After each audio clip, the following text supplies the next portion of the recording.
عربی میں جہاں تک میں پہنچ پایا ہوں، مروت کا جو لفظ ہے وہ اس کا ایک متبادل لفظ ہے۔ اب مروت کسے کہتے ہیں؟ امام ماوردی رحمۃ اللہ تعالی علیہ لکھتے ہیں، اور امام ماوردی رحمۃ اللہ تعالی کے متعلق بتاتا چلوں، ان کی بڑی مشہور و معروف کتاب ہے ادب الدین والدنیا۔ اگر آپ تصوف کو بہت آسان انداز میں سیکھنا چاہتے ہیں تو احیاء العلوم جیسی جو کتابیں ہیں، اس میں دیگر ابحاث بھی ہیں فلسفے وغیرہ کی، لیکن امام ماوردی رحمۃ اللہ تعالی کی جو یہ کتاب ہے ادب الدین والدنیا، ایک الگ رنگ پر ہے اور یہ ماخذ کتاب ہے۔ آپ 5ویں صدی کے بزرگ ہیں۔ آپ فرماتے ہیں المروءۃ مراعۃ الاحوال الی ان تکون علی افضلھا، کہ بندے کے احوال ہوتے ہیں نا مختلف، بندہ بیٹھا ہے، کھڑا ہے، ایک حیثیت میں وہ طالب علم ہے، ایک حیثیت میں وہ استاد ہے، ایک حیثیت میں باپ ہوگا، بیٹا ہوگا، بائے ہوگا، مشتری ہوگا۔ ہر کیفیت کے تعلق سے جو اسے کرنا چاہیے وہ مروت کہلاتا ہے۔ ایک تو یہ نا کہ بھئی کرنا چاہیے اور افضل یہ ہے، وہ مروت ہے، اور اگر اس کا اتنا خلاف کریں کہ بالکل لیول سے بندہ گر جائے تو یہ پھر خودداری کے خلاف معاملہ کہلائے گا۔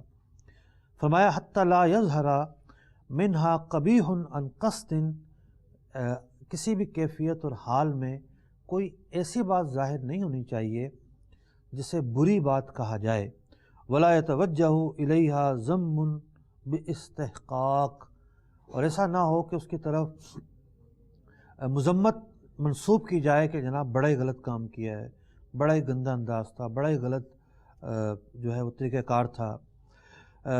امام کفی رحمۃ اللہ تعالی علیہ، اور میں بیان کرتا چلوں کہ امام کفی رحمۃ اللہ تعالی علیہ حنفی بزرگ ہیں، ان کی کتاب ہے کلیات، اصطلاحات پر بڑی ہی معروف کتاب ہے۔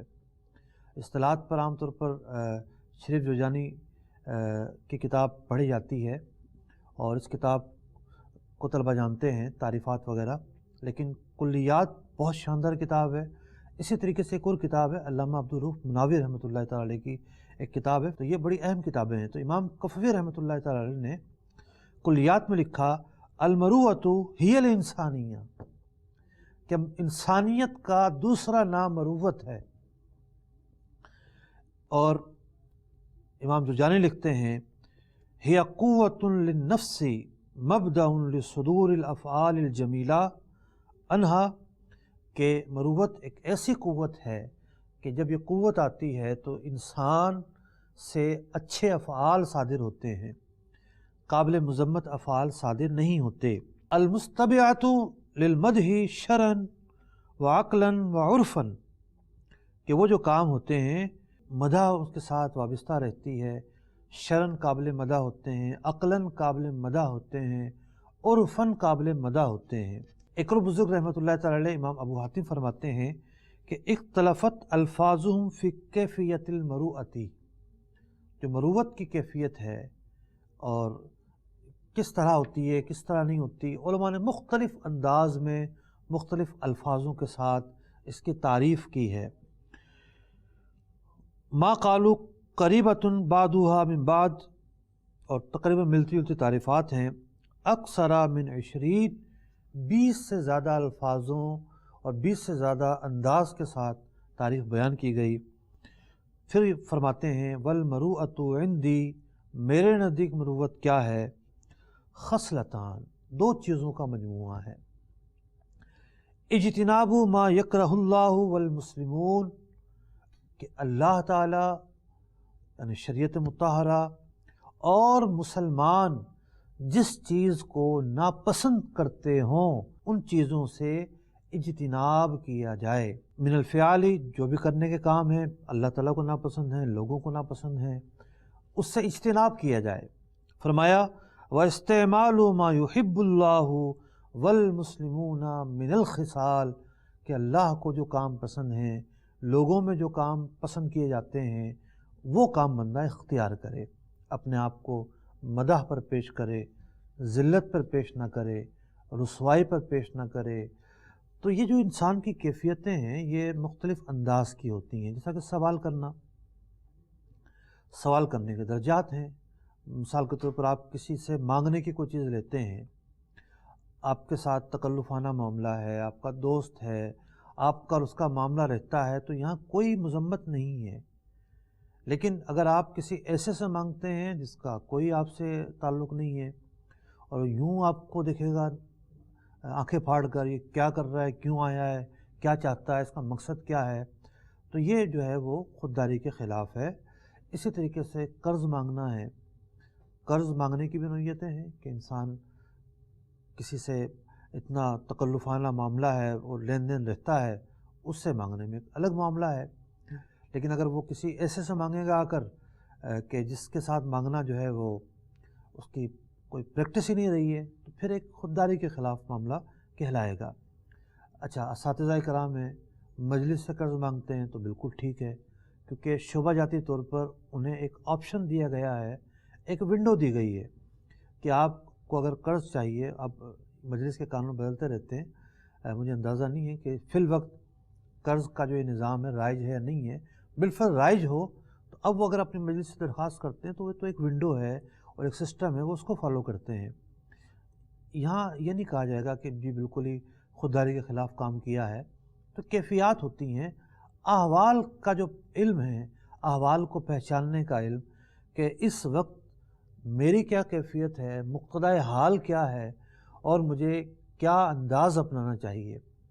کبھی خودداری خاموش رہنے میں ہوگی، کبھی خودداری بولنے میں ہوگی، کبھی خودداری اجتناب کرنے میں ہوگی، کبھی خودداری خرچ کرنے میں ہوگی. تو خودداری کسی ایک چیز کا نام نہیں، کسی ایک کیفیت کا نام نہیں. خودداری نام ہے احوال کو پہچان کر اس کے مطابق خود کو ڈھالنے کا. تو جو بندہ اپنے آپ کی پہچان نہیں رکھتا، اپنے آپ کو نہیں پہچان سکتا، مقتضائے حال کو نہیں سمجھ سکتا، تو ایک عام آدمی نہ سمجھ سکتا ہو تو اس سے تو بعید نہیں ہے. ایسے افعال اس سے تو صادر ہوتے رہتے ہیں.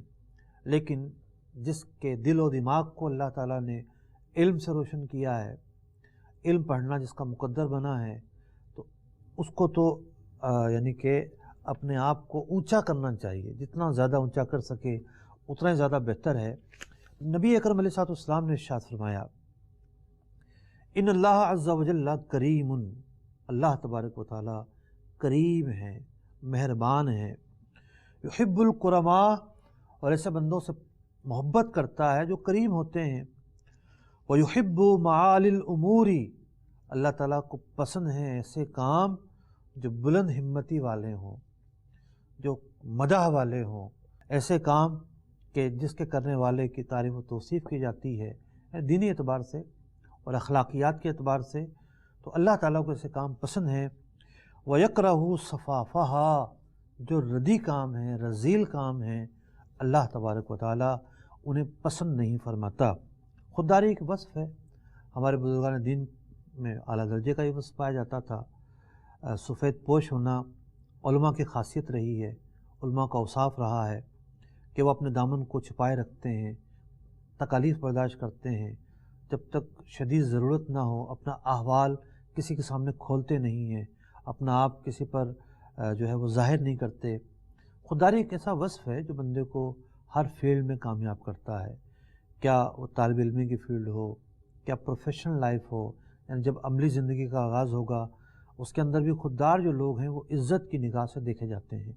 اللہ تبارک و تعالیٰ سے دعا ہے ہمیں خوددار بنائے، عزت نفس کی حفاظت کرنے کی توفیق عطا فرمائے، ایسے ہر اس کام سے بچائے کہ جس میں ذلت پائی جاتی ہے، اپنے آپ کو ذلت پر پیش کرنے سے بچائے. اللہ تبارک و تعالیٰ ہمیں اس کیفیت، اس حال سے بچائے کہ ایسا مشکل وقت آئے کہ ہم ذلت کے راستے پر نکلیں، ذلت پر خود کو پیش کریں. اللہ تبارک و تعالیٰ اس برے وقت سے ہمیں محفوظ فرمائے. آمین بجاہ النبی الامین صلی اللہ تعالیٰ علیہ وسلم.